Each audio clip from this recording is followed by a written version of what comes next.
सम्पूर्ण साथीहरूलाई नमस्कार। म राम गुप्ता र आज हामी हाम्रो जुन लेक्चर चलिरहेछ हेल्थ असिस्टेन्ट पास्ट क्वेसन गण्डकीको त्यसमा हामी आज तेस्रो लेक्चरमा छौँ र यसमा हामी दुईवटा इक्जामको डिस्कस गर्छौँ। 2080 फागुन 9 गते भएको र 2081 अघिल्लो वर्ष माघ 19 गते भएको इक्जाम। दुईवटा इक्जाममा अब हेल्थको मात्रै डिस्कस गर्छौँ हामी। अनि हेल्थ बाहेक अब हेल्थको मात्रै 25वटा यसमा र 25वटा यसमा क्वेसन थियो। सो 50वटा यसमा हामी डिस्कस गर्छौँ दुवै इक्जामको एकैपल्ट। सो सुरु गरौँ हामी 2080 फागुन 9 गते भएको इक्जामकोबाट। पहिलो क्वेसन के छ भने tuberculosis and leprosy can be best prevented by. Tuberculosis र लेप्रोसीलाई प्रिभेन्सन गर्नको लागि सबभन्दा बेस्ट मेथड अथवा मेजर कुन हो यहाँ। सो अप्सनमा के छ हेल्थ एजुकेसन, इम्युनोप्रोफिल्याक्सिस, किमोप्रोफिल्याक्सिस र अर्ली डायग्नोसिस एन्ड ट्रिटमेन्ट। अब यसमा के सोधिरहेको छ भने best prevented by. Best prevented by अब बेस्ट कसरी प्रिभेन्सन गर्न सकिन्छ भने हामीले सकेसम्म छिटो डायग्नोसिस गर्ने र ट्रिटमेन्ट गर्ने, जसले गर्दा फर्दर ट्रान्समिसन नहोस् त्यो डिजिजको।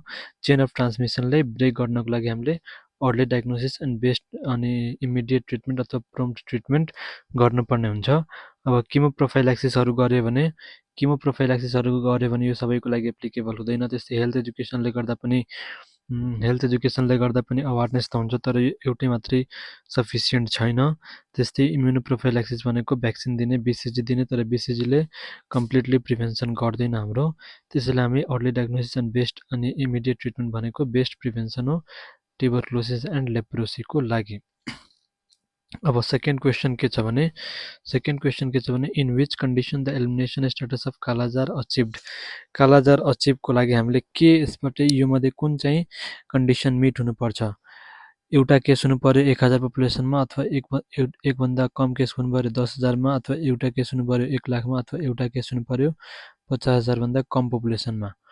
सो कालाजारको लागि के छ, एउटा केस हुनु पर्यो, इन्सिडेन्स हुनु पर्यो less than 1 per 10,000 population at district level. के छ यसमा इन्सिडेन्स हुनु पर्यो, के हुनु पर्यो लेस देन 1 पर 10,000 पपुलेसन र के लेभलमा डिस्ट्रिक्ट लेभलमा। डिस्ट्रिक्ट लेभलमा लेस देन 1 इन्सिडेन्स छ प्रति 10,000 पपुलेसनमा भने कालाजार एलिमिनेट भएको मानिन्छ। सो यसको बेस्ट आन्सर के हो, less than 1 case per 10,000 population at district level इन्सिडेन्सको कुरा भइरहेछ। त्यस्तै अब मेटर्नल न्युनाटल टेटानस एलिमिनेसनको क्राइटेरिया के छ भने यसमा पनि इन्सिडेन्सको कुरा आउँछ, less than 1 per 1000 population at district level. यसमा पनि डिस्ट्रिक्ट लेभलमा incidence less than 1 per 1000 level. त्यस्तै लेप्रोसी एलिमिनेसनको लागि के हुनु पर्यो, यसमा प्रिभिलेन्स आयो। फेरि यसमा के छ, प्रिभिलेन्स lace than 1 per 10,000 population. Incidence सोध्यो भने कालाजार, प्रिभिलेन्स सोध्यो भने 10,000मा लेप्रोसी एलिमिनेसन बुझ्ने। त्यस्तै अर्को के छ भने लिम्फेटिक फिलेरियासिसको लागि एलिमिनेसनको लागि के हुनु पर्यो, माइक्रोफिलेरियाको रेट लेस देन 1% अथवा एन्टिजेनेमियाको रेट लेस देन 2% हुनु पर्यो यो दुवै मध्ये, अथवा lace than 1 case per 1 lakh population हुनु पर्यो। त्यस्तै टिबी केस नोटिफिकेसनको रेटको लागि यो प्रति 1 लाखमा यसलाई एक्सप्रेस गरिन्छ, टिबी केस नोटिफिकेसन रेट। त्यस्तै leprosy new case detection rate अथवा इन्सिडेन्स प्रति 1 लाखमा यो पनि रिप्रेजेन्ट गरिन्छ। त्यस्तै इन्ड टिबी स्ट्राटेजीको लागि less than 1 case per 1 lakh population हुनु पर्यो इन्ड टिबी स्ट्राटेजी। र टिबी एलिमिनेसनको लागि incidence less than 1 per million population. TB elimination सोध्यो भने less than 1 per million, in TB स्ट्राटेजीमा less than 1 per 1 lakh population. त्यस्तै ग्रेड 2 डिसेबिलिटी यो लेप्रोसीको लागि ग्रेड 2 डिसेबिलिटी केमा एक्सप्रेस गरिन्छ, मिलियनमा। त्यस्तै मिजल्स एलिमिनेसन पनि मिलियनमा एक्सप्रेस गरिन्छ। सो यो इन्सिडेन्स एन्ड प्रिभिलेन्स याद राख्नु, कति पपुलेसनमा कति हुन्छ र कुन लेभलमा हुन्छ यो कुरा याद राख्ने। अब योसँग रिलेटेड कुनै पनि क्वेसन आयो भने तपाईँ गर्न सक्नुहुन्छ। अर्को क्वेसन के छ भने 25 years married women using oral contraceptives. 25 वर्षको विवाहित महिलाले ओरल कन्ट्रासेप्टिभ्स पिल्स युज गरिरहेछ भने you have to inform her about the need to take the pill at the same time each day। तपाईँले त्यसलाई भन्नुपर्ने हुन्छ कि प्रत्येक दिन एउटै समयमा यो पिल्स खाने। जस्तै राति 8 बजे खाइरहेछ भने 8 बजे खाने, अर्को दिन पनि 8 बजे खाने, अर्को दिन पनि 8 बजे खाने। किन खाने त्यो तपाईँले भन्नु छ यहाँ अप्सनबाट हेरेर। To decrease the incidence of nausea, to maintain hormonal levels, to reduce side effects र to prevent interactions. सो यसको बेस्ट आन्सर के हुन्छ हामीले टु मेन्टेन हर्मोनल्स लेभल्स एउटै समयमा खायो भने त्यसको हर्मोन्स लेभल मेन्टेन हुन्छ र फर्टिलिटी हुने चान्सेस एकदमै कम हुन्छ। जस्तै 8 बजे खायो आज र यो 1000 एमसिजी त्यहाँबाट रिलिज भयो सपोज मैले भने, फेरि अर्को दिन 8 बजे खायो र 1000 एमसिजी अर्को दिन पनि रिलिज भयो, तर फेरि अर्को दिन अब 10 बजे खाइदिरहेको छ भने 1000 लेभलको एमसिजी यसमा कम भइहाल्छ र त्यहाँ प्रेग्नेन्सी हुने चान्सेस हाई भइहाल्छ। त्यसैले हर्मोन्सको लेभल मेन्टेन गर्नको लागि इस्ट्रोजन एन्ड प्रोजेस्टेरोन मेन्टेन गर्नको लागि र ओभुलेसनलाई प्रिभेन्ट गर्नको लागि एउटै समयमा खानुपर्ने हुन्छ हामीले भन्नुपर्छ। अब अर्को के छ भने क्वेसन भने objectives of the national immunization programme is national immunization प्रोग्रामको अब्जेक्टिभ के हो, उद्देश्य के हो सोधिरहेछ। So free of vaccine preventable disease, immunization programme in an equitable manner, त्यसपछि reduction of mortality morbidity and disability, त्यसपछि reach every child for full immunization. अब त्यो इम्युनाइजेसन प्रोग्राम तपाईँले हेर्नु होला, मेरो भिडियो पनि छ, यसमा भिजन के हुन्छ भने भ्याक्सिन नेपाललाई भ्याक्सिन प्रिभेन्टेबल डिजिजबाट फ्री बनाइदिने, यो चाहिँ भिजन हो। त्यसपछि मिसन के हुन्छ भने प्रत्येक बच्चालाई एकदमै हाई क्वालिटीको एफोर्डेबल भ्याक्सिन्सहरू प्रोभाइड गराउनु पर्ने। अनि त्यसपछि अर्को के छ गोल इक्विटेबल म्यानरमा प्रोभाइड गराउनु पर्ने, यो चाहिँ के हो मिसन हो। त्यसपछि गोल के हुन्छ भने मोर्बिडिटी मोर्टालिटी डिसेबिलिटी रिड्युस गर्ने, भ्याक्सिन प्रिभेन्टेबल डिजिजले गर्दा हुने डिजिजको मोर्बिडिटी मोर्टालिटी डिसेबिलिटी रिड्युस गर्ने। सो यो चाहिँ के हो गोल हो एउटा।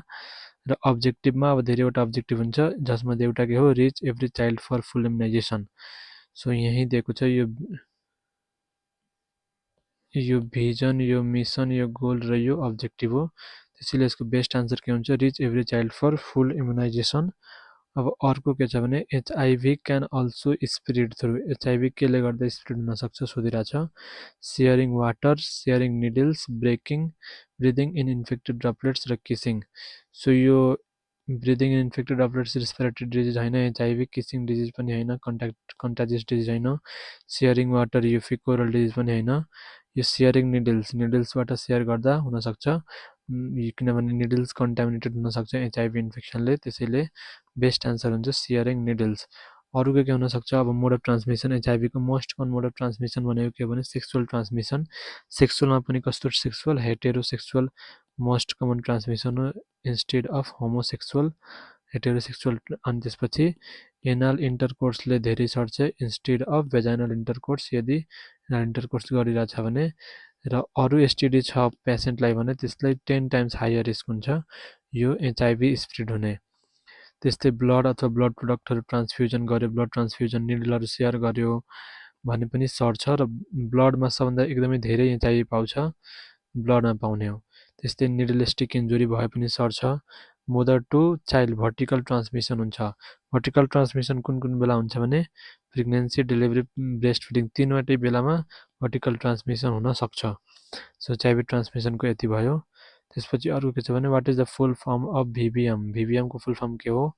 अप्सनमा छ vaccine volume monitor, vaccine vial mass, vaccine volume and mass, vaccine vial monitor. So vaccine vial monitor तपाईँले थाहा हो VVM vaccine vial monitor. Vaccine vial monitor भनेको के हो एउटा केमिकल इन्डिकेटर हो जुन हाम्रो भायलमा हुन्छ र यसले के इन्डिकेट गर्छ भने कुनै भ्याक्सिन हिटले एक्सपोज भइरहेछ भने त्यसमा कलरमा चेन्जेस आउँछ। अब 4वटा टाइपको भिभिएम हुन्छ, भिभिएम 1, 2, 3 र 4। अब भिभिएम 1 र 2 युज गर्न मिल्छ, भिभिएम 3 र 4 युज गर्न मिल्दैन। अब यो कसरी हुन्छ भने लाइक यसरी हुन्छ, यसरी 1, 2, 3, 4 आउटर सर्कल हुन्छ र इनर स्क्वायर हुन्छ। अब यो आउटर सर्कलमा यस्तो छ मतलब इनरको स्क्वायर छ, यो लाइटर छ भने यो युज गर्न पायो, भिभिएम 1 भयो। यो आउटर सर्कल्स ब्ल्याक छ र इनर सर्कल केही मात्रामा मात्रै भएको छ, अर्को कलर चेन्ज भएको छ भने यो पनि युज गर्न मिल्यो। अनि त्यसपछि भिभिएम 3 मा के हुन्छ भने यो सबै सेमै भएको छ, सबै सेम छ, सेम कलर हेरिरहेको छ भने भिभिएम 3 र यो चाहिँ युज गर्न मिल्दैन। र भिभिएम 4 मा झन् यो नै बढी गहिरो डार्क हुन्छ, यो त झनै युज गर्न मिल्दैन, सो भिभिएम यसरी काम गर्छ।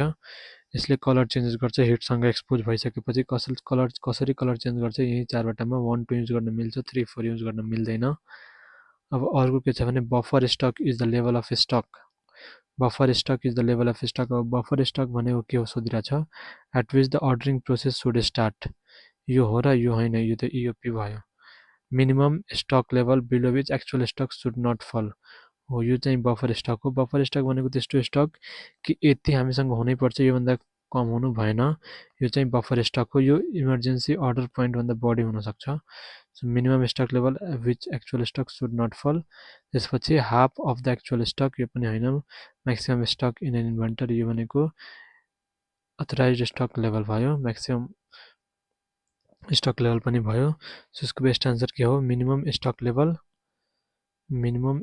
Level below which the actual stock should not fall योभन्दा कम हुनु भएन बफर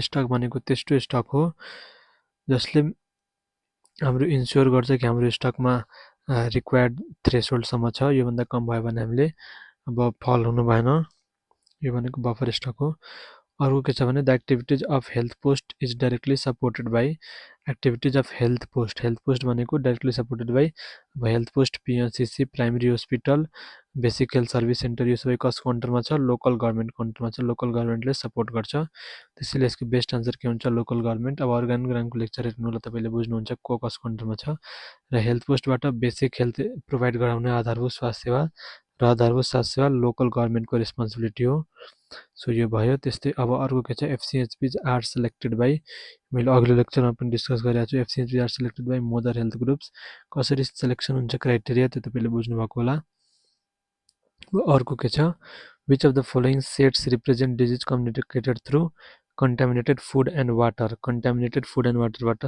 ट्रान्समिट हुने डिजिज कुन हो सोधिरहेछ सो अब ऱ्याबिज भनेको यो त जुनोटिक डिजिज भइहाल्यो डग बाइट अनि त्यसपछि अरू बाइट एनिमल बाइटबाट सर्ने हो सो यो त हुँदैन यो चाहिँ हामी अप्सन एलिमिनेट गर्नु पर्यो यसरी टाइफाइड एन्ड कोलेरा अर्को के छ टाइफाइड एन्ड ट्युबरक्लोसिस पनि फुड एन्ड वाटरले सर्ने होइन अर्को के छ ट्युबरक्लोसिस एन्ड मिजल्स पनि रेस्पिरेटरी रुटले सर्ने हो यो पनि होइन तर टाइफाइड र कोलेरा दुवै फिको र रुटबाट सर्ने हो त्यसैले कन्टामिनेटेड फुड एन्ड वाटरबाट सर्न सक्छ यो हामीले बुझ्नु पर्यो यसरी त्यस्तै अर्को के छ भने the number of new cases occurring in the defined population number of new case मैले यो तीनवटै इक्जाममा सोधे रहेछु अहिलेसम्म यसको इन्सिडेन्स हुन्छ मैले दुईपल्ट अलरेडी डिस्कस गरेको छु हेर्नु होला incineration is the process of waste management by incineration भनेको त्यस्तो प्रोसेस हो वेस्ट म्यानेजमेन्ट हो जसमा अब के हुन्छ भने इन्सिनरेसनमा बर्निङ हुन्छ कि डम्पिङ हुन्छ कि बरियल हुन्छ कि कुनै हुँदैन सो इन्सिनरेसनमा के हुन्छ भने हामीले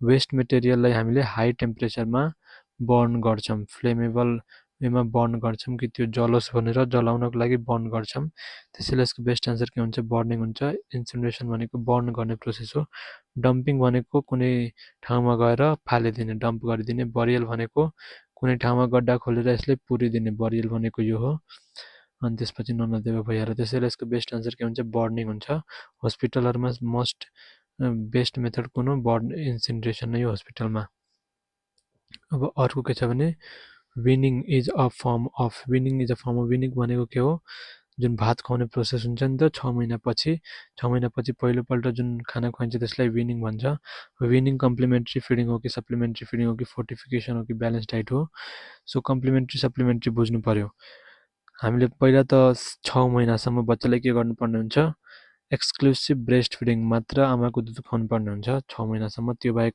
पानीको थप्पा पनि खुवाउनु मिल्दैन अनलेस मेडिकली इन्डिकेटेड अब यही 6 महिनापछि अब मात्र आमाको दुधले पुग्दैन बच्चालाई र हामीले थप खाना खुवाउनु पर्ने हुन्छ पूरक खाना खुवाउनु पर्ने हुन्छ र यही पूरक खानालाई के भन्छ कम्प्लिमेन्ट्री फिडिङ भन्छ जस्तै अब कम्प्लिमेन्ट्री फिडिङमा सुरुमा खुवाउने खानालाई के भन्छ विनिङ भन्छ त्यसैले winning in the form of complementary feeding अब कम्प्लिमेन्ट्री फिडिङमा अरू के पर्छ लाइक सर्वोत्तम पिठो जाउलोहरू खुवाउने यो सबै कम्प्लिमेन्ट्री फिडिङमा भयो त्यस्तै सप्लिमेन्ट्री फिडिङ भनेको के हो सप्लिमेन्ट गर्नको लागि डिफिसियन्ट छ अनि त्यस्तो बेला सप्लिमेन्ट गर्नको लागि लाइक बालभिटा सप्लिमेन्ट गर्नको लागि दिन्छ त्यस्तै भिटामिन ए दिने यो सबै सप्लिमेन्ट्री फुड भयो सप्लिमेन्ट गर्नको लागि यो डिफिसियन्ट छैन तर यसलाई रिक्वायरमेन्ट हुनसक्छ भनेर सप्लिमेन्ट गर्छौँ हामी अब अर्को क्वेसन के छ भने complication of mumps include all.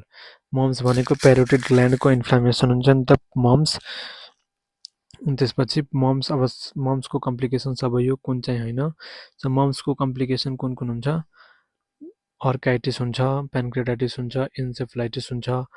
अर्काइटिस भनेको यो मेलमा, अर्काइटिस भनेको मेलमा हुने हो मोस्ट कमन। ओफराइटिस भनेको फिमेलमा हुने हो। प्यानक्रेटाइटिस भनेको प्यानक्रियाजलाई पनि एफेक्ट गर्छ। त्यसपछि अब इन्सेफ्लाइटिस त भइहाल्यो यसको। इन्सेफ्लाइटिस पनि हुन्छ, रेयर कम्प्लिकेसन हुन्छ, तर मेनिन्जाइटिस, इन्सेफ्लाइटिस, सेन्सर न्युरल डिफेक्टहरू हुन्छ। सो यो सबै कम्प्लिकेसन हो। कुन चाहिँ होइन भने निमोनिया चाहिँ कहिले पनि लाग्दैन मम्सको कारणले गर्दा। अब अर्को क्वेसन के छ भने relative bradycardia. Relative bradycardia is seen in relative bradycardia र रिलेटिभ ट्र्याकिकार्डिया दुईवटा कुरा हुन्छ। अब यो दुईवटा कुरामा के हुन्छ भने ब्राडिकार्डिया भनेको के हो? पल्स घटेको हुनु। र ट्याकिकार्डिया भनेको के हो? पल्स बढेको हुनु। यो पहिला बुझ्नु पर्यो। अब यहाँ के छ? रिलेटिभ छ। रिलेटिभ भनेको केसँग रिलेटिभ हुनु पर्यो? टेम्परेचरसँग। लाइक टेम्परेचर बढिरहेछ 1 डिग्री सेन्टिग्रेड भने पल्स पनि कतिले बढ्नु पर्यो? 10 डिग्री सेन्टिग्रेड 10 बिट्स पर मिनटले बढ्नु पर्यो। 1 डिग्री टेम्परेचर बढ्दा पल्स 10 ले बढ्नु पर्यो। तर 1 डिग्री टेम्परेचर बढ्दा पल्स 10 ले बढेन। 10 ले बढेन भने के हुन्छ त्यो? जस्तै 10 ले बढेन भने रिलेटिभ ब्राडिकार्डिया कम छ भने ब्राडिकार्डिया, र टेम्परेचर कम हुँदा टेम्परेचर रिलेटिभ ब्राडिकार्डिया भन्छ बढेन भने। जस्तै 72 डिग्री सेन्टिग्रेड छ, त्यसपछि 1 डिग्री टेम्परेचर बढ्दा 82 भयो। 82 भयो, तर 1 डिग्रीभन्दा 1 डिग्री बढ्यो भने 82 हुनुपर्ने खासमा 82 भयो, त्यो ठिक छ। तर 1 डिग्री बढ्दा 78 मात्रै भयो। 78 मात्रै भयो भने चाहिए अनुसार बढेन भने यसलाई के भन्छ? ब्राडिकार्डिया भन्छ। र चाहिएभन्दा बढी भयो 82 नभएर झन् 85 भइदियो भने यसलाई के भन्छ? ट्याकिकार्डिया भन्छ, रिलेटिभ ट्याकिकार्डिया भन्छ। यसरी बुझ्नु होला। र रिलेटिभ ब्राडिकार्डियामा केमा देखिन्छ भने रिलेटिभ ब्राडिकार्डिया हाम्रो टाइफाइड फिभरमा देखिन्छ भने रिलेटिभ ट्याकिकार्डिया केमा देखिन्छ? तपाईँले थाहा छ भने भन्नु होला गेस गरेर। रिलेटिभ ट्याकिकार्डिया केमा देखिन्छ भने रिउमेटिक फिभरमा देखिन्छ। यति बुझ्नु होला। अब अर्को क्वेसन के छ 16 नम्बर भने which of the following covers the vital science. Vital science कसले कभर गर्छ? वेट, हाइट भाइटल साइन्समा पर्दैन। वेट पनि पर्दैन यसमा। Blood pressure, temperature, respiratory rate, height पर्दैन यसमा।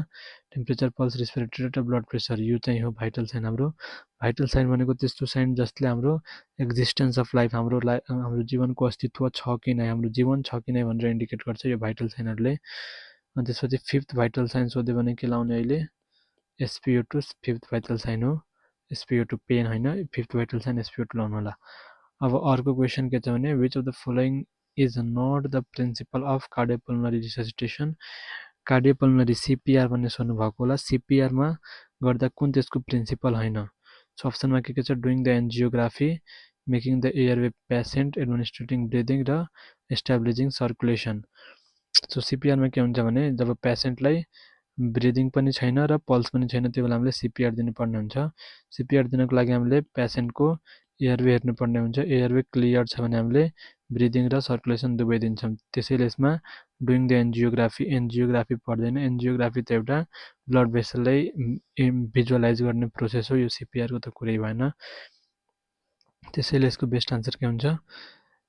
डुइङ द एन्जियोग्राफीले हामीलाई एलिमिनेट गर्नुपर्ने हुन्छ। CPRमा के गर्ने हो भने पहिला सुरुमा चेस्ट कम्प्रेसनबाट सुरु गर्ने, त्यसपछि एयरवे, त्यसपछि ब्रिदिङ, अथवा सुरुमा चेस्ट कम्प्रेसन, त्यसपछि एयरवे, त्यसपछि ब्रिदिङ। अब चेस्ट कम्प्रेसनको पनि सोधिरहेको हुन्छ। जस्तै एडल्ट छ भने कति चेस्ट कम्प्रेसन गर्नुपर्ने हुन्छ? 30:2। यदि दुईजना रेस्क्युअर छ भने एउटा रेस्क्युअर मात्रै छ भने पनि 30:2 नै गर्नुपर्ने हुन्छ। दुईवटा अथवा वानवटा रेस्क्युअर छ भने 30:2। तर चाइल्डमा के हुन्छ भने चाइल्डमा 1 रेस्क्युअर छ भने 30:2, 2 रेस्क्युअर छ भने 15:2 गर्ने चाइल्डमा रेस्क्यु गर्नको लागि। 30 भनेको चेस्ट कम्प्रेसन, 2 भनेको ब्रिदिङ। यो हो चेस्ट कम्प्रेसन र ब्रिदिङको। अरू के छ acyclovir is used in the treatment of infection of कुन इन्फेक्सन मैले अघि पनि कुरा गरेँ अर्को लेक्चरमा गरेको छु एसाइक्लोभिर भनेको एन्टिभाइरल ड्रग हो र यो हर्पेस जुस्टरमा युज हुन्छ हर्पेस जुस्टरमा स्क्याबेजमा के युज हुन्छ भने स्क्याबेजमा त परमेथ्रिनहरू युज भइहाल्यो परमेथ्रिन हुन्छ यसको ड्रग अफ चोइस त्यस्तै इम्पेटिगोमा के हुन्छ भने म्युपिरोसिन भयो म्युपिरोसिनहरू युज हुन्छ इम्पेटिगोमा त्यस्तै बोइल्समा के हुन्छ भने त्यही के भन्छ एमोक्सीहरू युज हुन्छ सो यसको बेस्ट आन्सर के हो हर्पेस जुस्टरको एसाइक्लोभिरको हर्पेस जुस्टर हुन्छ अब जस्तै के ड्रग अफ चोइस गोनोरियाको सेफ्ट्रियाक जुन हुन्छ क्लामाइडियाको एजिथ्रोमाइसिन कोलेराको डक्सिसाइक्लिन सिफिलिसको पेनिसिलिन जी कालाजारको लाइपोजोमल एम्फोटेरिसिन बी स्क्याबिजको परमेथ्रिन युटिआईको के हो सिप्रोकी सेफिक्जिम अहिले सेफिक्जिम छ युटिआईको सेफिक्जिम डिप्थेरिया एन्ड पर्ट्युसिसको के हुन्छ इराइथ्रोमाइसिन डिप्थेरिया एन्ड पर्ट्युसिसको सो यो चाहिँ भयो यसको ड्रग अफ चोइस एसाइक्लोभिरको हो हर्पेस जुस्टरको यसमा कसरी लिजन हुन्छ मैले भनिसकेको छु अब liquid paraffin can be best sterilized by यो हट एयर पनि यो मैले पनि योभन्दा अगाडि पनि भनेको मैले त्यसपछि अरू के छ भने the process of cleaning oneself before conducting a surgery conduct गर्नभन्दा अगाडि बिफोर सर्जरी कन्डक्ट गर्नभन्दा अगाडि जुन क्लिन गरिन्छ आफूलाई त्यसलाई के भन्छ भने स्क्रबिङ भन्छ सर्जिकल स्क्रब तपाईँले सुन्नुभएको होला ह्यान्ड वासिङ जस्तै हुन्छ तर यो ह्यान्ड वासिङ होइन ह्यान्ड वासिङमा थोरली क्लिन गरिन्छ तर यो सर्जिकल स्क्रबमा एकदमै पुरै ब्याक्टेरियल काउन्टलाई कम हुने गरी एकदमै सर्जिकल एन्टिसेप्टिक केमिकल एन्टिसेप्टिक ले अथवा सोपले स्क्रब गरिन्छ सर्जिकल स्क्रब गरिन्छ त्यस्तै स्टरलाइजेसन भनेको के हो भने कुनै सर्फेस अथवा मिडियमबाट सबै अर्गानिजम इन्क्लुडिङ स्पोर्ट्सलाई किल गरिदिने त्यस्तै डिसइन्फेक्सन भनेको के हो भने हार्मफुल माइक्रो अर्गानिजमलाई हामीले रिमुभ गर्ने अथवा डिस्ट्रोय गर्ने कुनै सर्फेस अथवा मिडियमबाट त्यसलाई किल गरिदिने यसले ब्याक्टेरियल स्पोरले त्यस्तै वासिङ भनेको ह्यान्ड वासिङ भइहाल्यो अर्को के छ which a part of the eye is affected by क्याट्र्याक्टमा कुन पार्ट अफ आई एफेक्टेड हुन्छ सो क्याट्र्याक्टमा तपाईँलाई थाहा हो क्याट्र्याक्ट भनेको ओप्यासिफिकेसन अफ लेन्स भन्छ नि त ओप्यासिटी अफ लेन्समा धुन्द्लो भएको हुन्छ जसले गर्दा पेसेन्टलाई हेरिँदैन त्यसैले ओप्यासिफिकेसन अफ लेन्स भनेको केसँग रिलेटेड छ अथवा क्याट्र्याक्ट केसँग रिलेटेड छ लेन्ससँग रिलेटेड छ अब ओप्यासिटी भइदियो मान्छेलाई भने ब्लड भिजन ब्लरी हुन्छ त्यसपछि लाइटसँग यस्तै एकदमै सेन्सिटिभ हुन्छ कलर्ड हेलोज हुन्छ उसलाई त्यसपछि यो सबै फिचरहरू देखिन्छ क्याट्र्याक्टमा त्यसैले यो एफेक्टेड बाई लेन्सलाई एफेक्ट गर्छ क्याट्र्याक्टले अर्को के छ which instrument is use to test hearing test गर्नको लागि हियरिङ इयरलाई एउटा भिजुअलाइज गर्ने हुन्छ भिजुअल हेर्ने मात्रै अर्को एउटा हियरिङलाई टेस्ट गर्ने सुनिरहेको छ कि नै सो यसको लागि बेस्ट अथवा इन्स्ट्रुमेन्ट कुन हुन्छ ट्युनिङ फर्क हुन्छ यो चाहिँ यस्तो हुन्छ ट्युनिङ फर्क तपाईँले हेर्नुभएको होला यस्तो हुन्छ हामीले यसलाई भाइब्रेट गर्छौँ र यो टुप्पोलाई हामीले कि त सेन्टरमा निधारमा लाउँछौँ कि त ब्याकमा लाउँछौँ र त्यसलाई जेने टेस्ट वेबर टेस्ट भन्छ त्यो हामी टेस्ट गर्छौँ र हियरिङको त्यसको कुन हियरिङ लस छ अथवा हियरिङ लस छ कि छैन भनेर पत्ता लगाउँछौँ अनि त्यसपछि अटोस्कोपमा के हुन्छ भने यसले इयरलाई भिजुअलाइज इयर केनाल हुन्छ नि त हाम्रो त्यसलाई भिजुअलाइज हेर्नको लागि अटोस्कोप युज हुने हो अब यसमा जस्तै कुनै कानभित्र कुनै प्याथोलोजी छ एएसयुएम सिएसयुएम केही छ भने त्यसलाई पत्ता लगाउनको लागि अटोस्कोप युज हुन्छ भने अब ह्यामर रिफ्लेक्स ह्यामर भनेको यो त छुट्टै कुरा भइहाल्यो रिफ्लेक्स ह्यामर भनेको रिफ्लेक्स गराउनको लागि हामी जुन हतौडा जस्तो हुन्छ नि त र यसमा रिफ्लेक्स गराउनको लागि प्लान्टर रिफ्लेक्सरमा युज गर्छ त्यस्तै स्टेथोस्कोप त भइहाल्यो अर्को के छ भने recommended protocol for mifepristone and misoprostol up to 10 weeks of abortion दुई टाइपको हुन्छ एउटा मेडिकल एभर्सन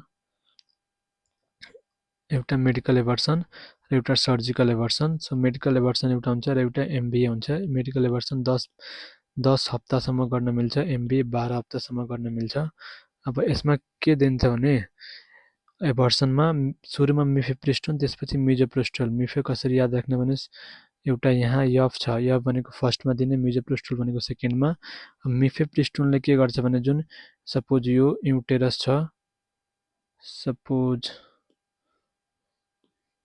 यो युटेरस छ यसरी युटेरस हुन्छ यहाँ बेबी बसिरहेछ भने मिफेप्रिस्टोनले के गर्छ यसलाई डिट्याच गरिदिन्छ, यसलाई डिट्याच गरेर छुट्टै ल्याइदिन्छ र मिजोप्रोस्टोलले के गर्छ यसलाई एक्सपल्सन गराएर कन्ट्र्याक्सन गराएर यसलाई बाहिर निकाल्न मद्दत गर्छ मिजोप्रोस्टोलले। अब मिफेप्रिस्टोन कति दिन्छ भने 200 mg ओरली दिन्छ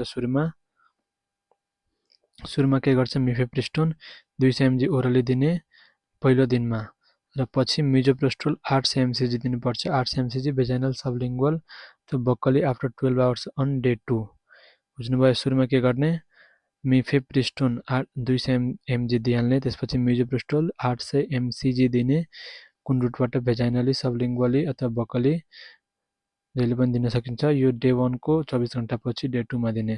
त्यस्तै 300 mg त हुँदैन, त्यस्तै यहाँ 400 mg हुँदैन, यहाँ 200 mg mifepristone orally on day 1 अनि 800 mg misoprostol vaginal after 72 hours पनि हुँदैन, त्यस्तै 300 mg त हुँदैन।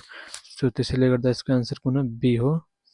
अब 24 नम्बर क्वेसन के छ भने which of the following criteria best fits for युथको लागि कुन बेस्ट हुन्छ। सो 2-3 कुरा हुन्छ, एउटा युथ हुन्छ, एउटा यङ हुन्छ, एउटा एडोलेसेन्ट हुन्छ। युथ भनेको के हो भने त्यस्तो एज ग्रुप जसको एज ग्रुप कति छ 15 देखि 24 वर्ष छ र यङ भनेको 10 देखि 24 वर्ष र एडोलेसेन्ट भनेको 10 देखि 19 वर्ष। अब न्युनेट त तपाईलाई थाहा होला 28 दिनभन्दा कम, इन्फेन्ट भनेको 1 वर्षभन्दा कम, अनि त्यसपछि चिल्ड्रेन भनेको कति हुन्छ 1 देखि 14 इयर्स वर्षसम्म के हुन्छ त्यो चिल्ड्रेन नै हुन्छ। सो यसको बेस्ट आन्सर के सोधिरहेछ हामीलाई युथ सोधिरहेछ र युथको 15 देखि 24, त्यसैले यसको बेस्ट आन्सर कुन हुन्छ, यसको बेस्ट आन्सर कुन हुन्छ यो सी नम्बर हुन्छ। अब अर्को के छ लास्ट क्वेसन के छ भने the new concept introduced in the national health policy 2019 जुन हाम्रो नेसनल हेल्थ पोलिसी राष्ट्रिय स्वास्थ्य नीति आएको छ 2019 मा स्वास्थ्य नीति, त्यसमा कुन स्टेप न्यू छ भनेर सोधिरहेछ। सो अप्सनमा के छ भने फेडरलिजम संघीयता, social health insurance, privatization of health sector र out of pocket expenditure. So new concept सोधिरहेछ। न्यू कन्सेप्ट भनेको फेडरलिजम आएको छ 2015 देखि, नीतिमा पनि त्यही आयो कि हामीले सेवाले डिस्ट्रिब्युट गर्ने डिफ्रेन्ट लेभलहरुमा डिस्ट्रिब्युट गर्ने भनेर नीति आएको थियो जुन 2025 फेडरलिजम यसको बेस्ट आन्सर हुन्छ। अब यो 2080 सालको थियो, हामीले डिस्कस गर्यौं 25 वटा क्वेशन। अब हामी सर्टसर्ती 2081 साल माघ 19 गते भएको एक्जामको हामीले अब डिस्कसन गर्छौं 2081 सालको माघ 21 गते। अब यसमा के सोधिरहेछ भने the natural host for JE is, natural host for JE के हो भने तपाईले यहाँ पत्ता लगाउनु छ। सो नेचुरल होस्ट के हो, यसमा पिग हो नेचुरल होस्ट, एम्प्लिफायर होस्ट पनि हो, रिजर्भायर पनि हो। यसमा आफैमा कुनै पनि सिम्पटमहरु देखिँदैन तर यो अरूलाई एकदमै मजाले सार्छ, अरूलाई सार्ने काम गर्छ यो कसले, पिगले। त्यस्तै ह्युमन भनेको के हो, जेईको लागि डेड एन्ड होस्ट हो, ह्युमनमा त नहुनु पर्ने तर डेड एन्ड होस्ट भएर आइदियो भनेर आउन सक्छ। त्यस्तै एम्प्लिफायर होस्ट पिग भइहाल्यो, एडिड बर्ड पनि हुन्छ, नेचुरल रिजर्भायर एडिड बर्ड हुन्छ। सो यो तपाईले हेर्नु होला। अब जापानिज इन्सेफ्लाइटिस भनेको एउटा एर्बोभाइरल डिजिज हो, अर्थ्रोपोड बर्न भाइरल डिजिज भनेको एउटा भाइरल डिजिज हो जुन अर्थ्रोपोडले गर्दा सर्ने गर्छ।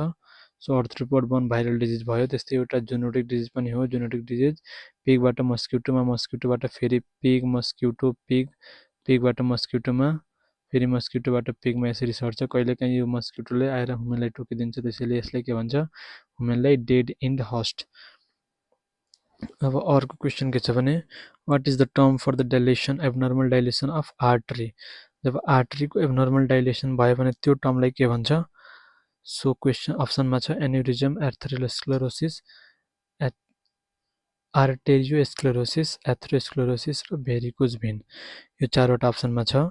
सो एन्युरिजम भनेको के हो भने लोकलाइज्ड एब्नर्मल डाइलेसन, यो नर्मल आर्टरी छ अब डाइलेट भएर यस्तो भइदियो अनि यसलाई के भन्छ, एन्युरिजम भन्छ।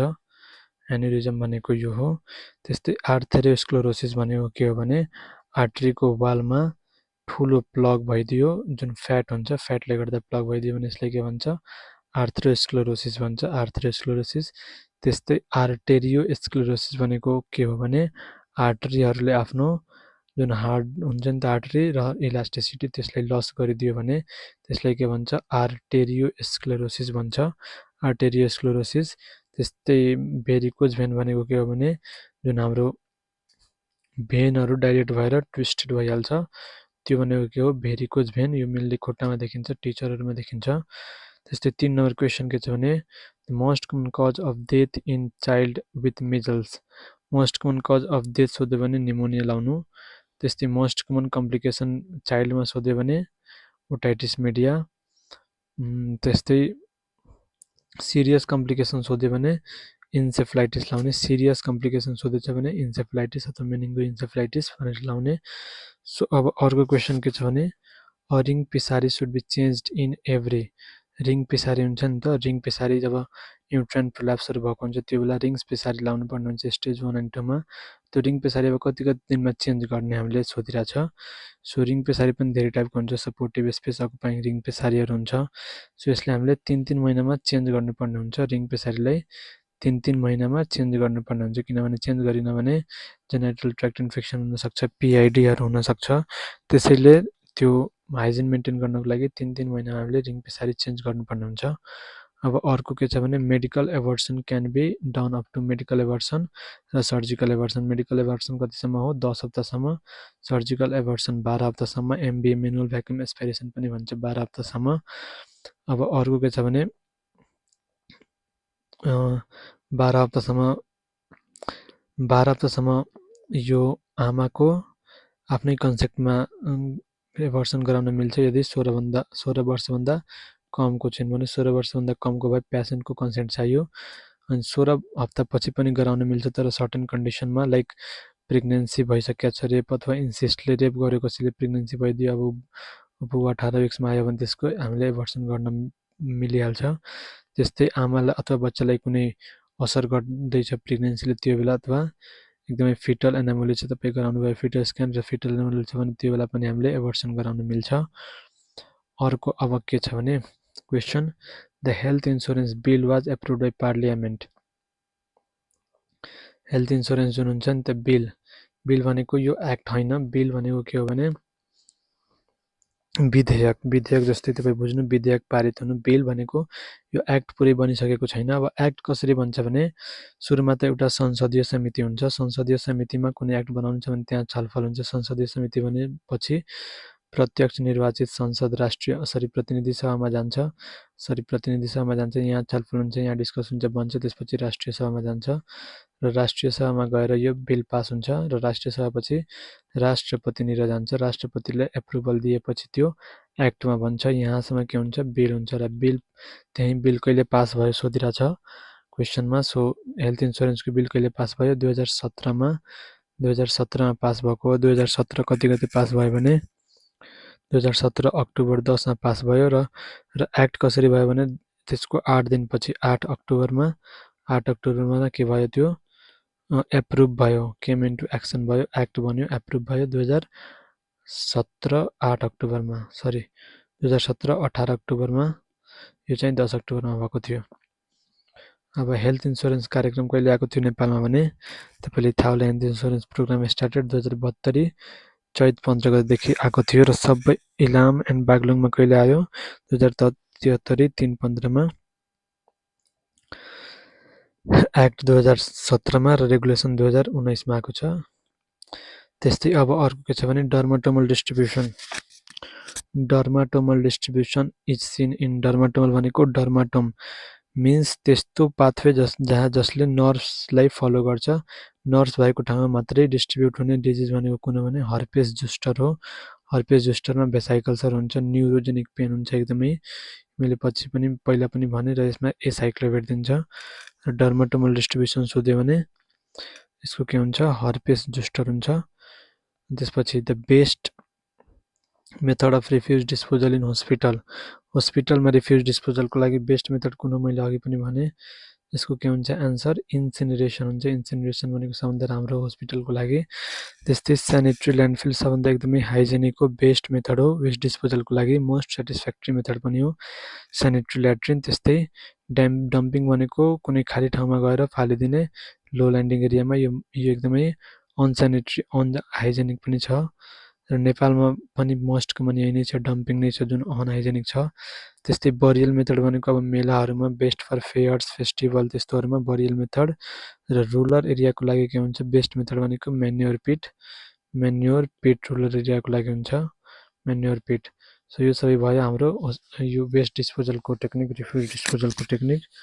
अब अर्को के छ भने the road to health chart, मैले अघि पनि भने ग्रोथ चार्ट हो यो यसको एन्सर, यसको बारेमा मैले अघिल्लो डिस्कस गरेको छु। अब अर्को के छ भने HMIS 4.2 रजिस्टर, HMIS अब हेल्थ म्यानेजमेन्ट इन्फर्मेसन सिस्टम हुन्छ रजिस्टर नि, त्यसमा 4.2 केसँग रिलेटेड छ। सो पहिला केसँग रिलेटेड छ, पहिला ORC जान्छ, त्यसपछि FCHB त्यहाँ हुन्छ, त्यसपछि FCHBले के खुवाउँछ भिटामिन A खुवाउँछ र भिटामिन A खुवाएपछि उसले के दिन्छ हेल्थ एजुकेसन दिन्छ, हेल्थ प्रमोसन दिन्छ, यसरी बुझ्ने। सो यो के भयो 4.1, 4.2, 4.3 र 4.4। सो FCHB को कस्तो होला 4.2 मा कसको होला FCHB रजिस्टर होला, यति बुझ्नुपर्ने। यो चाहिँ 4.1 मा भयो। अब यो बाहेक तपाईले 4.1 to 3, 4 बाहेक पनि फर्स्ट को पढ्नु होला कमन टुल्सहरु, कमन टुल्स पछि अब हस्पिटलको टुल्सहरु र रिपोर्टिङ टुल्सहरु त एकदमै इम्पोर्टेन्ट छ। 9.3 मा बेसिक हेल्थ सर्भिसको रिपोर्टिङ गरिन्छ भने 9.4 मा हस्पिटलको रिपोर्टिङ गरिन्छ, यो सबै याद राख्नु होला। अब अर्को के छ भने इभ्यालुएसन मेजर्स, इभ्यालुएसन भनेको मूल्याङ्कनले के को मेजर गर्छ outcome, the timeliness of the health program activities, the outcome and impact of program activities, how closely a program to build kept a budget र how well the program was implemented। so यो the timeliness of program activities भनेको यो त monitoring भइहाल्यो, monitoring भइहाल्यो। So त्यसपछि अब अर्को के छ outcome and impact of evaluation छ।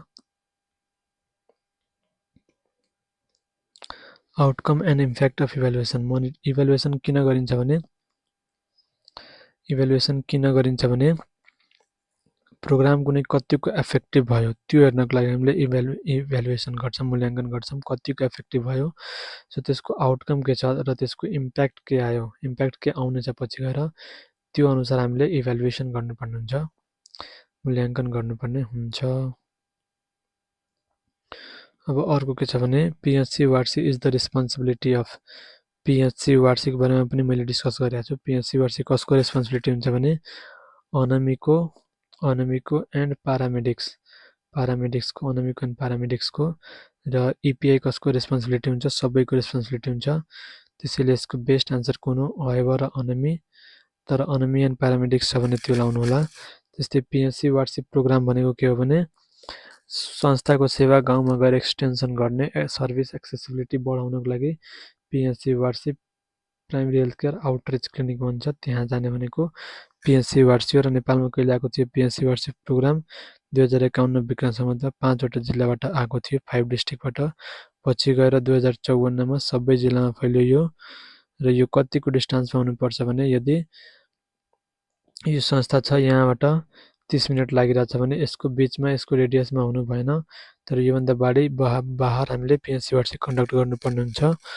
र यसको ड्युरेसन कति हो भने 11 देखि 3 PM सम्म ड्युरेसन गर्नुपर्ने हुन्छ, हामीले कन्डक्ट गर्नुपर्ने हुन्छ PHC वार्षिक। अब अर्को के छ भने radical cure of malaria treatment is, मलेरियाको बारेमा पनि मैले एउटा डिटेल्ड भिडियो बनाएको छु, त्यसमा झनै राम्ररी बुझ्नुहुन्छ तपाईले मलेरिया। तर पनि म भनिदिन्छु क्लोरोक्विन भनेको यो, क्लोरोक्विन भनेको के हो भने प्लाज्मोडियम भाइभेक्स रबेलको लागि दिने हो, यो नर्मल ड्रग हो, फर्स्ट चोइस ड्रग हो। तर प्रिमाक्विन के हो भने यो चाहिँ रेडिकल क्योर, रेडिकल क्योर भनेको के हो भने तपाई मलेरियाको लाइफ साइकल पढ्नुहुन्छ भने एउटा स्टेजमा लिभरमा, एउटा स्टेजमा के हुन्छ भने यो नर्मलबाट गएर अर्कै बसिदिन्छ, हिप्नोजोइड भन्छ यसलाई, हिप्नोजोइड गएर डर्मेन्ट स्टेजमा भइदिन्छ र यही हिप्नोजोइडलाई किल गर्नको लागि, रिल्याप्स दिन नहुनको लागि हामीले प्रिमाक्विन दिन्छौं, जसले के गर्छ रेडिकल क्योर कम्प्लिटली क्योर गरिदिन्छ डिजिजलाई, त्यसैले यसलाई रेडिकल क्योर भन्छ। अब यो डक्सिसाइक्लिन किन युज हुन्छ भने डक्सिसाइक्लिन त ट्रिटमेन्टमा युज हुँदैन, केमोप्रोफाइलेक्सिसमा युज हुन्छ। एकपल्ट सोधेको थियो लुम्बिनीमा सायद केमोप्रोफाइलेक्सिसमा सबै ड्रग्स पर्छ मलेरियाको कुन पर्दैन। सो कुन कुन पर्छ त्यो याद राख्नु पर्यो। मिफ्लोक्विन, डक्सिसाइक्लिन, प्रोग्वानिल र क्लोरोक्विन पर्छ, अरू कुनै पर्दैन। त्यसमा क्विनिन थियो र क्विनिन चाहिँ पर्दैन, किमोप्रोफाइलेक्सिसमा पर्दैन। So first line of drug के हो, क्लोरोक्विन र रेडिकल क्योरको लागि प्रिमाक्विन हो।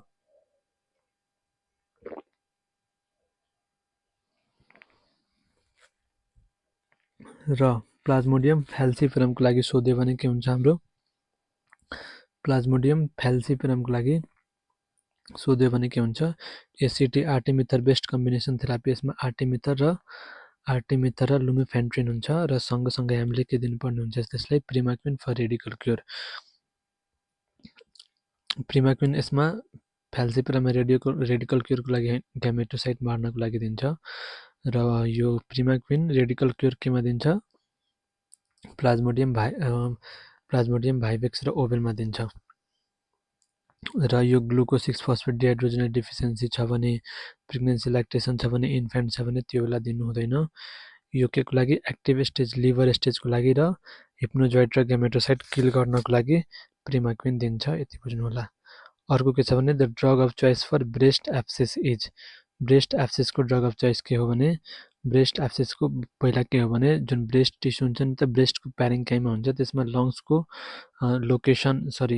लोकलाइज्ड कलेक्सन भइहालेको हुन्छ पसको, त्यसलाई के भन्छ, ब्रेस्ट एब्सेस भन्छ। यसको मोस्ट कमन कज कुन हो, एब्सेसको स्टेफाइलोकोकस अरियस हो।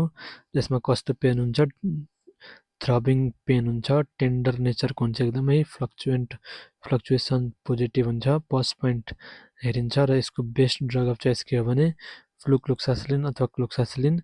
अनि डेफिनेटिभ ट्रिटमेन्ट सोध्यो भने इन्सिजन एन्ड ड्रेनेज लाउने, एब्सेसको डेफिनेटिभ ट्रिटमेन्ट सोध्यो भने इन्सिजन एन्ड ड्रेनेज लाउने। अब अर्को के छ भने, kala azar is transmitted by which of the following vectors. यो मैले हिजो पनि डिस्कस गरेको थिएँ। कालाजार भनेको केबाट यो हुने हो भने, फ्लिबोटोमस अर्जेन्टिभ्स अथवा स्यान्ड फ्लाइबाट कालाजार हुने हो। हाउस फ्लाइबाट जस्तै अब डायरियाहरू भयो, त्यस्तै डिसेन्ट्रीहरू भयो, टाइफाइडहरू भयो। हाउस फ्लाइबाट एनोफिलसबाट के हुने हो, मलेरिया हुने हो। त्यस्तै क्युलेक्सबाट हुने हो जेई फिलेरियासिस। अनि एडिसबाट हाम्रो डेङ्गु भयो, येल्लो फिभर भयो, चिकुनगुनिया भयो। यो सबै यसरी ट्रान्समिट हुन्छ, हाउस फ्लाइ, स्यान्ड फ्लाइ मैले भनिसकेँ। सो यति कुरा याद राख्नु होला। बस 16 नम्बर क्वेसन के छ भने, barrel shaped chest and live spots are commonly seen in which of the following condition. Barrel shaped chest भनेको यो मादल जस्तो, ब्यारल जस्तो यस्तो चेस्ट भइसकेको हुन्छ। सो यो कुनमा देखिन्छ भने तपाईँलाई थाहा होला, सिओपिडीमा देखिन्छ। सिओपिडीमा ब्यारल सेप्ड चेस्ट। अनि अब अर्को जस्तै नर्मल चेस्ट कस्तो हुन्छ, नर्मल चेस्ट भन्दा नि सिओपिडीमा ब्यारल सेप्ड र रिकेट्समा सोध्यो भने रिकेटमा कस्तो सेप्ड, पिजन सेप्ड चेस्ट देखिन्छ, पिजन सेप्ड चेस्ट। अनि त्यसपछि पेरिटोनाइटिसमा साइलेन्ट एब्डोमेन हुन्छ, अस्थमामा साइलेन्ट चेस्ट हुन्छ। फ्लायल चेस्ट हुन्छ एउटा, प्याराडक्सिकल ब्रिदिङ। फ्लायल चेस्टमा प्याराडक्सिकल ब्रिदिङ हुन्छ, यो याद राख्नु होला। प्याराडक्सिकल ब्रिदिङ भनेको के हो भने, नर्मल ब्रिदिङको जस्ट उल्टा प्याराडक्सिकल भन्छ। त्यस्तै chronic cholera cases new plus old is termed as prevalence. मैले पटक भनिसकेँ, यो प्रिभिलेन्स हुन्छ। अब अर्को क्वेसन के छ भने, the definitive treatment of severe pre-eclampsia. Definitive treatment सोधिरहेको छ यहाँ, फर्स्ट ट्रिटमेन्ट सोधिरहेको छैन, डेफिनेटिभ ट्रिटमेन्ट सोधिरहेको छ। सो डेफिनेटिभ ट्रिटमेन्ट के हो, भने डेलिभरीलाई टर्मिनेट गर्ने अथवा एक्सपेडिएट डेलिभरी अथवा टर्मिनेसन अफ प्रेग्नेन्सी भन्छ। यो भनेको डेफिनेटिभ ट्रिटमेन्ट हो। त्यस्तै म्याग्नेजियम सल्फेट भनेको ड्रग अफ चोइस हो, म्याग्नेजियम सल्फेट। अनि त्यसपछि यति हो। अब अर्को के छ भने, swelling of the face due to peritonitis is termed as. Peritonitis भनेको के हो, पेरियोडन्टाइटिस भनेको पेरिडन्टियम जुन गम हुन्छ तितको वरिपरिको भागलाई के भन्छ, पेरिडन्टियम। र यसको इन्फ्लामेसन भएर फेसको स्वेलिङ भयो भने त्यसलाई के भन्छ भने सेलुलाइटिस भन्छ। सेलुलाइटिसमा फेसियल सेलुलाइटिस भन्छ। साइनोसाइटिस त हुँदैन, अनि यो फेसियलाइटिस कुनै टर्मै छैन। त्यसको बेस्ट आन्सर कुन हुन्छ, सेलुलाइटिस हुन्छ। अब 20 नम्बर क्वेसन के छ भने, which of the following instrument is commonly used for rectal examination. Rectal examination जस्तै अब कुन डिजिजमा एनल फिसरमा भयो, हेमोरोइड्समा भयो, त्यो बेला हामीले रेक्टल एक्जामिनेसन गर्नुपर्ने हुन्छ। रेक्टल एक्जामिनेसनको लागि कुन बेस्ट हुन्छ भने, कुन टेस्ट युज हुन्छ भने प्रोक्टोस्कोप टेस्ट युज हुन्छ, प्रोक्टोस्कोप। अब ल्यारिङ्गोस्कोप भनेको के भयो हाम्रो ल्यारिङ्ग्सलाई एयरवेलाई भिजुअलाइज गर्ने, ओटोस्कोप भनेको इयरको मैले भनिसकेँ। सिस्टोस्कोप सिस्टो भनेको यो सिस्टो भनेको ब्ल्याडर युरिनरी ब्ल्याडरको भिजुअलाइज गर्ने सिस्टोस्कोप हुन्छ। अब अर्को क्वेसन के छ भने vitamin A supplementation is done. Vitamin A supplement हामीले कसरी गर्नुपर्ने हुन्छ बाइ एनुअली, क्वार्टरली, एनुअली र एभ्री 2 इयर्स हामीलाई थाहा छ। Biannual vitamin A distribution programme हाम्रो चल्छ कार्तिक र वैशाखमा। अब कुन कुन बेला चल्छ पहिला त यसको एन्सर के हुन्छ बाइ एनुअल। कुन कुन बेला चल्छ भने कार्तिकमा र वैशाखमा। कार्तिकमा फर्स्ट राउन्ड, कार्तिक 2 र 3 र वैशाख 6 र 7 मा सेकेन्ड राउन्ड। कार्तिक 2 र 3 मा फर्स्ट राउन्ड र वैशाख 6 र 7 मा सेकेन्ड राउन्ड चल्छ। भिटामिन ए डिस्ट्रिब्युसन यसको एज ग्रुप कुन हो भने 6 देखि 11 र 12 देखि 59। 12 देखि 59 हुन्छ। 6 देखि 11 मा 1 लाख आयु दिन्छ र 12 देखि 59 मा 2 लाख आयु दिन्छ। यो चाहिँ यसको एज ग्रुप हो। अब यो चाहिँ भिटामिन ए डिस्ट्रिब्युसन प्रोग्राम भयो। अब अर्को क्वेसन के छ भने the best fluid replacement level in an emergency. इमर्जेन्सीमा फ्लुइड रिप्लेसमेन्ट लेभलको लागि बेस्ट चाहिँ कुन छ भनेर सोधिरहेछ। सो हामीले कतिसम्म दिनुपर्छ भने 20 ml पर केजीमा दिनुपर्छ। 20 ml पर केजी हामीले दिनुपर्छ फ्लुइड हामीले कति दिनुपर्छ 20 ml पर केजी। सिभियर डिहाइड्रेसन अथवा सकमा छ भने त्यसबाट जोगाउनको लागि। तर सेप्टिक सक छ भने हामीले 30 ml दिनुपर्ने हुन्छ पर केजीको हिसाबले, 30 ml पर केजीको हिसाबले दिनुपर्ने हुन्छ र मोनिटर गर्नुपर्ने हुन्छ। अब यसमा हामीले रिङ्गर्स ल्याक्टेट अथवा नर्मल सेलाइन दिन सक्छौँ। 20 ml पर केजी इमर्जेन्सीमा फ्लुइड रिप्लेसमेन्ट हो, यो बुझ्नु होला। अब अर्को के छ भने 50 देखि 100 शय्याको अस्पताल कसको जिम्मेवारी अन्तर्गत पर्छ। 50 देखि 100 शय्याको अस्पताल। सो तपाईँले थाहा हुनु पर्यो लोकल, प्रोभिन्स र फेडरल लेभलमा कति कति बेडको हस्पिटल हुन्छ। सो लोकल लेभलमा के हुन्छ भने म सर्ट सत्य भनिदिन्छु। लोकल लेभलमा बेसिक हस्पिटल अथवा प्राइमेरी हस्पिटल 5, 10, 15 बेडसम्मको हुन्छ। त्यस्तै अर्को के हुन्छ भने PHC, health post, community health unit, urban health shelter, यो सबै हुन्छ लोकल लेभलमा। त्यसपछि आउँछ प्रोभिन्स लेभल। प्रोभिन्स लेभलमा जेनरल हस्पिटल हुन्छ एउटा। जेनरल हस्पिटल कतिदेखि कतिसम्मको हुनु पर्यो 25 देखि 300 बेडसम्मको जेनरल हस्पिटल हुनु पर्यो। त्यो कसको अन्डरमा पर्छ प्रोभिन्सको। त्यस्तै प्रोभिन्सियल आयुर्वेद हस्पिटल चिकित्सालयहरू पर्छ। सो याद राख्नुपर्ने चाहिँ जेनरल हस्पिटल 25 देखि 300 बेडको। यसमा हेर्नु त 50 देखि 100 बेड छ जुन जेनरल हस्पिटल छ, किनभने केही पनि मेन्सन छैन। त्यसैले यसको बेस्ट आन्सर कुन हुन्छ प्रोभिन्सियल अथोरिटी हुन्छ, प्रोभिन्स लेभल हुन्छ। तर अब के छ भने जेनरल हस्पिटल 300 भन्दा बढीको छ भने कसको रेस्पोन्सिबिलिटी हुन्छ फेडरल गभर्नमेन्ट। यो जेनरल हस्पिटलको म अहिलेसम्म कुरा गर्दै थिएँ। तर specialised hospital, suppose specialised hospital कतिभन्दा बढी हुनु पर्यो कम्तीमा 100 बेड हुनु पर्यो र बढी हुनु पर्यो। यो कसको हुन्छ हाम्रो यो पनि फेडरल गभर्नमेन्टको। र सुपर स्पेसलाइज्ड छ भने 50 प्लस बेड भए पनि सुपर स्पेसलाइज्ड छ भने यो हाम्रो फेडरल गभर्नमेन्टको रेस्पोन्सिबिलिटीमा पर्छ। अनि अर्को के छ टिचिङ हस्पिटलहरू पनि फेडरल गभर्नमेन्टको रेस्पोन्सिबिलिटीमा पर्छ। टिचिङ हस्पिटलमा पनि मिनिमम 300 बेड हुनु पर्यो, योभन्दा कम छ भने टिचिङ हस्पिटल हुँदैन। त्यस्तै अब अर्को के छ भने according to WHO TB case is confirmed by. TB केसलाई हामीले कन्फर्म गर्नको लागि हामीले टिबी डिजिज छ कि नै कन्फर्म गर्नको लागि हामी स्पुटम माइक्रोस्कोपी गर्छौँ भने टिबी इन्फेक्सन पत्ता लगाउनको लागि हामी के गर्छौँ इन्फेक्सनको लागि हामीले ट्युबरकुलिन टेस्ट गर्छौँ र इन्सिडेन्सको लागि पनि tuberculin test, incidence of TB infection अथवा प्रिभलेन्स अफ टिबी इन्फेक्सनको लागि हामीले ट्युबरकुलिन टेस्ट युज गर्छौँ। सो कन्फर्म गर्नको लागि स्पुटम पोजिटिभ नै हुनु पर्यो। हामीले स्पुटम माइक्रोस्कोपी गर्नु पर्यो टिबी डिजिज कन्फर्म गर्नको लागि। अब अर्को के छ भने which of the following instrument is use to hearing acuity. मैले अघि पनि भने यसको के एन्सर हुन्छ ट्युनिङ फर्क हुन्छ। हियरिङको लागि ट्युनिङ फर्क, भिजुअलाइज गर्नको लागि के हुन्छ अटोस्कोप, र रिफ्लेक्स ह्यामर किन हुन्छ भने त्यो प्लान्टर रिफ्लेक्ससँग रिलेटेड भइहाल्यो। सो यो तपाईँले अब हियरिङको लागि ट्युनिङ फर्क हुन्छ जसको जुन कतिको हुन्छ 512 हर्जको त्यसको क्वालिटी हुनुपर्छ। सो यति धेरै कुरा बुझ्नुभयो तपाईँले यसमा सरफेसली त सबै कुरा बुझ्नुभएको होला। मैले जुन हिजो डिस्कस गरिरहेको छु त्यो यसमा डिस्कस गरिनँ मैले। सो हिजो र अस्तिको पनि लेक्चर हेर्नु होला तपाईँले। अब हामीले के कभर गऱ्यौँ भने गण्डकीको एचएमा अहिलेसम्म सोधेको 4वटा इक्जामको सबै क्वेसन हामीले कभर गरिसकेका छौँ। अब यति नै हो, अहिलेको पोसिबल छैन किनभने भोलि हाम्रो शिविर छ, सो त्यो पोसिबल छैन। अब भोलि धेरैजना ट्राभल पनि गर्नुहुन्छ र भोलि हाम्रो इक्जाम पनि छ, सो त्यसैले एचएको अहिलेलाई होस्, अब आइभाको बेला आइभाको गर्ने र अरू पनि प्रतिष्कामी गर्छौँ। तपाईँले च्यानललाई सब्सक्राइब गर्नुभएको छैन भने गर्नुहोला। हस्, अहिलेलाई यति नै, धन्यवाद।